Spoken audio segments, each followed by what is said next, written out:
Hello friends, आज आप मेरे साथ आचार्य चाणक्य द्वारा रचित चाणक्य नीति का चौथा अध्याय देखेंगे, जो है विद्या और धन के बारे में। इसमें आचार्य चाणक्य पहले श्लोक में जीव उदय की निश्चितता के बारे में बताते हैं। और क्या कहते हैं आचार्य चाणक्य? आयुता, कर्म और धन, विद्या और मृत्यु, ये 5 बातें शरीरधारी जीव के घर में स्थित होने पर ही निश्चित हो जाती है। पूर्व जन्म के कर्मों का फल निश्चय ही मिलता है। मानव अपने भाग्य का स्वयं निर्माता और विधाता है। वह अपने पुरुषार्थ से ही धन और विद्या प्राप्त करता है। बिल्कुल सही बात है। संतों की सेवा से फल मिलता है। पुत्र, मित्र और बंधु बांधव साधुओं से विमुख रहते हैं, किंतु जो व्यक्ति साधु के अनुकूल रहते हैं, उनके उस पुण्य से उनका सारा सुकृत हो जाता है। उनका सारा कुल सुकृत हो जाता है। साधु से विमुख कभी नहीं होना चाहिए। तीसरे श्लोक में आचार्य चाणक्य बताते हैं, संगति उत्तम पुरुषों की करनी चाहिए। मत्स्य, कछुआ और मादा पक्षी या चिड़िया आदि जैसे क्रमशः स्पर्श, ध्यान और दर्शन से अपने अपने बच्चों का सदैव पालन करते हैं, इसी प्रकार उत्तम पुरुषों की संगति भी मनुष्य का पालन कराती है और उनका भला करती है। इसमें आचार्य चाणक्य बहुत अच्छी बात बता रहे हैं हमें। क्या बता रहे हैं आचार्य चाणक्य? वो बताते हैं कि अलग अलग पक्षी अपने बच्चों को अलग अलग तरीके से पहचानते हैं। जैसे मत्स्य मछली दर्शन के द्वारा, कछुई ध्यान से और पक्षिणी स्पर्श से अपने अपने बच्चों का सदा पालन पोषण करती है। ऐसे ही उत्तम पुरुषों की संगति मनुष्य का पालन पोषण करती है। भद्र पुरुष की स्थिति मनुष्य को श्रेष्ठ बनाकर उसमें व्याप्त बुराइयों से उसे दूर करती है। जहाँ तक संभव हो पुण्य कर्म करें।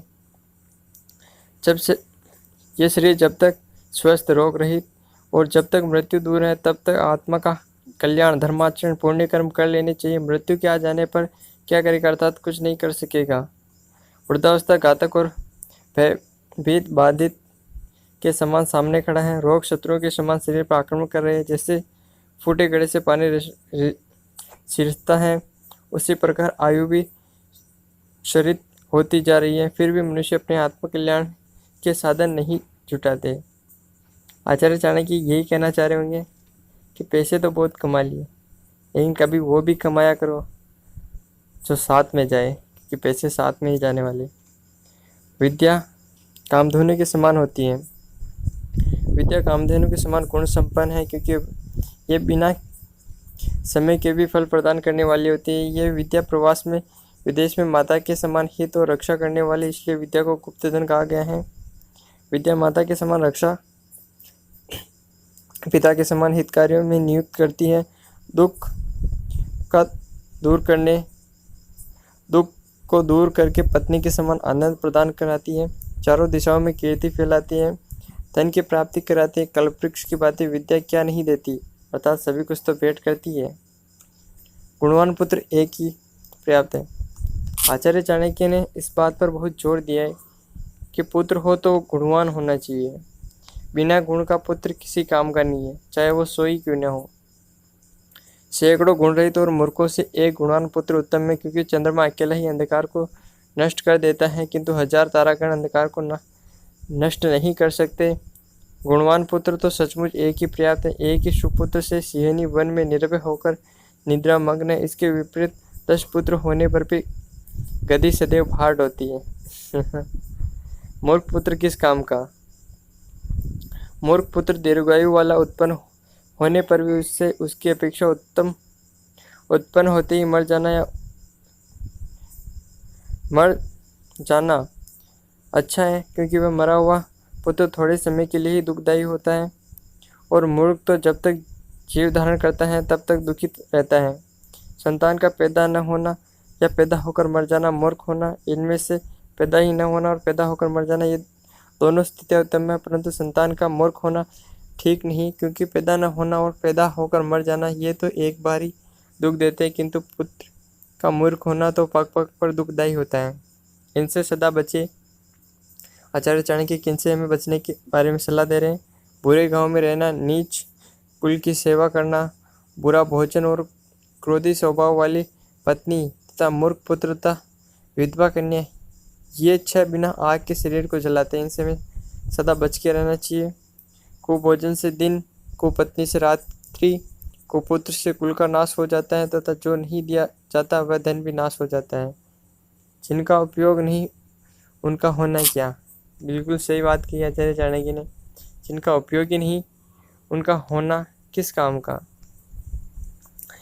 उस गौ से क्या लाभ जो न तो दूध देती हो न गर्भ धारण करती हो। ठीक इसी प्रकार उस पुत्र से क्या लाभ जो न बुद्धिमान हो न ही ईश्वर की भक्ति करता हो। पुत्र गुणवान तो होना ही चाहिए। जिसका पुत्र न बुद्धिमान हो न शूरवीर हो न धार्मिक प्रवृत्ति का हो उसका कुल उसी प्रकार अंधकार ग्रस्त रहता है जैसे चंद्रमा से रहित रात्रि। इनसे सुख मिलता है। 10वें श्लोक में आचार्य चाणक्य बताते हैं कि किन से सुख मिलते हैं। संसार के त्रिविधिक तापों से तप्त मनुष्य के लिए 3 शांति के साधन हैं। बुद्धिमान और धार्मिक पुत्र, सती साध्वी पतिव्रता स्त्री और उत्तम पुरुषों की संगति। वस्तुतः गृहस्थ में ये तीनों ही बातें शांति प्रदान करने वाली हैं। अच्छे पुत्र के वचन कितनी शांति प्रदान करते हैं। मीठा क्या है पुत्र के वचन, उससे मीठा क्या है वही पुत्र के मधुर वचन। मीठे से भी मीठा सर्वाधिक स्वादिष्ट क्या है। कानों को जिनके सुनने का अभ्यास हो गया है पुत्र के वही मीठे और मधुर वचन। नारी के संबंध में वेद कहता है हे ऐश्वर्यशालीन स्त्री का ग्रह है वही श्रेष्ठ विश्राम स्थल है। और भी देखिए स्त्री से ही घर है। गृहिणी के बिना घर जंगल से भी अधिक भीषण होता है। जिससे पतिव्रता पति को प्राण रूप मानने वाली तथा पति की प्रिय और सदैव पति के हित में तत्पर रहने वाली पत्नी प्राप्त हो वह व्यक्ति पृथ्वी पर धन्य है। संसार में चंदन शीतल है, चंदन से भी शीतल चंद्रमा अति शीतल है, परंतु चंदन और चंद्रमा से भी शीतल साधु संगति है। इसलिए आचार्य चाणक्य कहते हैं कि हमें साधु की संगति करनी चाहिए। ये बातें एक बार ही होती है। कौन सी बातें एक बार ही होती है। जैसे राजा लोग एक बार आदेश देते हैं, गुणवान लोग एक ही बार बोलते हैं। आचार्य चाणक्य क्या कहते हैं, राजा लोग एक ही बार आदेश देते हैं, पंडितगण एक ही बार बोलते हैं, अर्थात अपनी प्रतिज्ञा पर दृढ़ रहते हैं, और कन्या का दान एक ही बार किया जाता है। ये तीनों बातें एक एक बार ही होती है, बार बार नहीं। राजा का आदेश, पंडित का वचन और कन्यादान, इनका अपने अपने स्थान पर भारी महत्व है। कब अकेले कब साथ रहे। बहुत अच्छा श्लोक है। तब अकेले से होता है, पढ़ना अध्ययन 2 से होता है, गाना 3 से होता है, यात्रा 4 से ठीक प्रकार होती है, खेती 5 से भलीभांति हो जाती है, युद्ध बहुत से होता है। क्या कहते हैं आचार्य चाणक्य कि उपरोक्त नियम का पालन करने वाला हमेशा लाभप्रद रहता है। इसलिए जब भी आप पढ़ाई करें तो 2 के साथ पढ़ाई करें, ज़्यादा के साथ नहीं, और अकेले भी पढ़ाई ना करें। पतिव्रता ही पत्नी है। पत्नी वही है जो अंदर और बाहर से पवित्र है, जो कर्म करने में कुशल और अत्यंत चतुर है। वही पत्नी उत्तम है। जो पतिव्रता है वही पत्नी श्रेष्ठ है, जिससे पति प्रेम करता है अथवा जो पति से प्रेम रखती है। वस्तुतः तो वही पत्नी है जो सत्य वचन है। स्त्री गुणों से ही गौरवान्वित होती है। सच्ची पत्नी भरण पोषण करने योग्य बनती है। वीर पुत्रों को जन्म देने वाली, भोजन बनाने में कुशल, पवित्र, पतिव्रता और सुंदर, इन 5 प्रकारों से युक्त स्त्री संसार में गौरवान्वित होती है। तो आप भी देखिए कि आप में यह गुण है। निर्धनता अभिश्राप है। पुत्र रहित पुरुष का घर शून्य, बंधु बांधवों से रहित पुरुष के लिए दिशाएं शून्य है। मूर्ख पुरुष का हृदय शून्य होता है और दरिद्र पुरुष के लिए तो घर, दिशा आदि सब कुछ शून्य होता है। निर्धनता बहुत बुरी चीज़ है मित्रों। तो कहते भी हैं कि गरीबी में जन्म लेने का आपका कोई दोष नहीं है, लेकिन गरीबी में ही मर जाना आपका ही दोष है। यदि व्यक्ति ग्रस्त जीवन में रह रहा है तो उसे निर्धनता धनार्जन करना चाहिए, निर्धन नहीं रहना चाहिए। ज्ञान का अभ्यास भी करना चाहिए। बिना अभ्यास के शास्त्र विष है। अर्जीर्ण में भोजन करना विष की भांति है। दरिद्र के लिए सभा विष की भांति है। सभा में दरिद्र को कोई नहीं पूछता, और वृद्धावस्था के लिए, जो वृद्धावस्था में है, वो पुरुष के लिए स्त्री विष की भांति है। निरंतर अभ्यास न करने से शास्त्र ज्ञान भी मानव के लिए भयंकर विष के समान हो जाता है। इनको त्याग देना ही अच्छा है। इनको त्यागने के बारे में कह रहे हैं आचार्य चाणक्य 16वें श्लोक में। मनुष्य को चाहिए कि वह दया रहित धर्म को छोड़ दे, विद्याहीन गुरु का त्याग कर दे, सदैव क्रोध करने वाली पत्नी का त्याग करे, और स्नेह रहित बंधु बांधवों को भी त्याग दे। दया मनुष्य का विशेष गुण है। बुढ़ापे के लक्षण क्या क्या हैं? मतलब बुढ़ापा किससे जल्दी आता है? आचार्य चाणक्य इस श्लोक में ये बताते हैं। मनुष्य के लिए बहुत अधिक पैदल चलना शीघ्र वृद्धावस्था लाने वाला है। घोड़ों के लिए बंधन, उन्हें बांध कर रखना वृद्धावस्था लाने वाला है। स्त्रियों के लिए असंभोग वृद्धावस्था का कारण है। और वस्त्रों के लिए धूप जरा उन्हें शीघ्र जीर्ण शीर्ण करने वाली होती हैं। यानी कि अलग अलग वस्तुओं के लिए अलग अलग चीज़ें बुढ़ापा लाने वाली हैं। मनुष्य के लिए या पुरुषों के लिए ज़्यादा पैदल चलना जल्दी वृद्धावस्था लाने वाला होता है, लेकिन आज का समय ऐसा है कि हम पैदल ही नहीं चलते। मनुष्य के लिए बहुत अधिक पैदल चलना, घोड़ों के लिए बांध कर रखना, स्त्रियों के लिए असंभोग और वस्त्रों के लिए धूप जरा वृद्धावस्था लाने का कारण है। मन की अनुकूलता रहने पर चित्त प्रफुल्लित रहता है और इस प्रफुल्लता से आयु की वृद्धि होती है, किंतु मन की प्रतिकूलता से मन सदा प्रस्त रहता है, अतः आयु घटने लगती है, जिस कारण शीघ्र वृद्धावस्था आती है। काम से पहले विचार कर ले। क्या विचार कर ले? कौन सा समय है, कौन मेरे मित्र हैं, शत्रु कौन है, कौन सा देश है, मेरी आय व्यय क्या है, मैं कौन हूँ, मेरी शक्ति क्या है। इन सब बातों पर बार बार चिंतन मनन किया जाना चाहिए। ये सब क्या है? आत्मचिंतन के ही सवाल है। इस श्लोक में आत्मचिंतन करने का निर्देश दिया गया है। आत्मचिंतन से मनुष्य सदैव उन्नति करता है और सदैव जीवन में आगे बढ़ता है। 5 पितृ होते हैं। कौन कौन से? पितृ का मतलब है उन्हें पिता समान समझना चाहिए।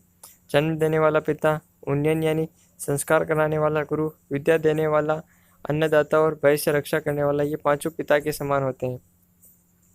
इस श्लोक में स्पष्ट होता है कि पितृ जीवित होते हैं, मरे हुए नहीं। पितृ शब्द पा रक्षण धातु से बनता है, जिसका अर्थ है रक्षा करना। रक्षा एक जीवित मनुष्य ही कर सकता है, मरा हुआ प्राणी तो अपनी ही रक्षा नहीं कर सकता, दूसरे की रक्षा क्या करेगा। ये 5 माताएं होती हैं। इन्हें हमें माता की दृष्टि से देखना चाहिए। राजा की पत्नी, गुरु की पत्नी और उसी प्रकार मित्र की पत्नी, पत्नी की माता और अपनी जननी, ये 5 माताएं हैं। आगे आचार्य चाणक्य बताते हैं कि उपरोक्त माताओं के पर समाज में लज्जित होना पड़ता है। बिल्कुल सही बात है मित्रों। देवता का निवास स्थान, देवता कहाँ पे रहते हैं? द्विजों का देवता अग्निहोत्र, मुनियों का देवता उनके हृदय में स्थित होता है। मूर्खों के लिए प्रतिमा में देवता होता है और समदृष्टि के लिए सभी स्थानों पर देवता होता है। हमें सभी स्थानों पर देवता को देखना चाहिए। उपयुक्त श्लोक में आचार्य चाणक्य प्रतिमा पूजा की मनाही करते हैं। सब स्थानों में ईश्वर मानना ही बुद्धिमत्ता है। यह था आचार्य चाणक्य का 4था अध्याय।